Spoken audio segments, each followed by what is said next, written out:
আমি আস্তাদ আব্দুল্লাহ আমার মায়ের হাদির আদর্শ থেকে আমি এক ফোঁটাও চুপ হব না ইনশাআল্লাহ।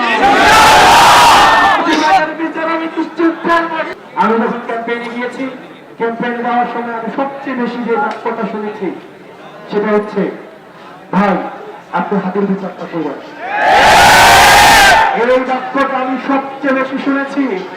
আমার ভাই হাদি, আমরা একসাথে লড়াই করেছি, ইনসাফের লড়াই। আমার ভাই হাদি এই নির্বাচনী ক্যাম্পেইনে আমার ভাই হাদি টাকা দিয়েছে। আমার ভাই হাদি এবং আমরা একসাথে ইনসাফের লড়াইয়ের জন্য আমরা যাত্রা করেছিলাম।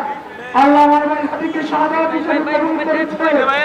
আমি আপনাদেরকে প্রতিশ্রুতি দিচ্ছি, বাংলাদেশের মানুষকে প্রতিশ্রুতি দিচ্ছি, আমার ভাই হাদি যেভাবে ইনসাফের লড়াই চালিয়ে গিয়েছে, আমি আস্তাদ আব্দুল্লাহ আমার মায়ের হাদির আদর্শ থেকে আমি এক ফোঁটাও চুপ হব না ইনশাআল্লাহ।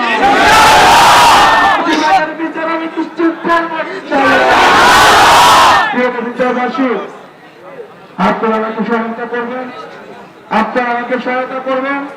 আমরা যেন একটা সুখী সমৃদ্ধ সবাই মিলে বিষয়টাকে বিচার করতে পারি।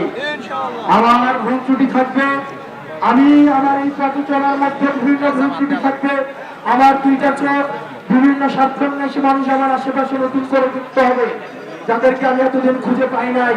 তারা আমার আশেপাশে এখন শুভাকাঙ্ক্ষী হিসাবে আসবে, তারা আমাকে বিভিন্ন পরামর্শ দিবে। আমি আমার দরজা আপনাদের সবার জন্য খোলা থাকবে। আমি যদি আপনাদের কোনো পরামর্শ দেওয়ার থাকে, আমি অনুরোধ করবো, তরুণ বৃদ্ধ বাচ্চা যুবক যুবতী সবাই আমার দরজা আপনার জন্য খোলা। আপনারা আমাকে আপনাদের পরামর্শ দিবেন।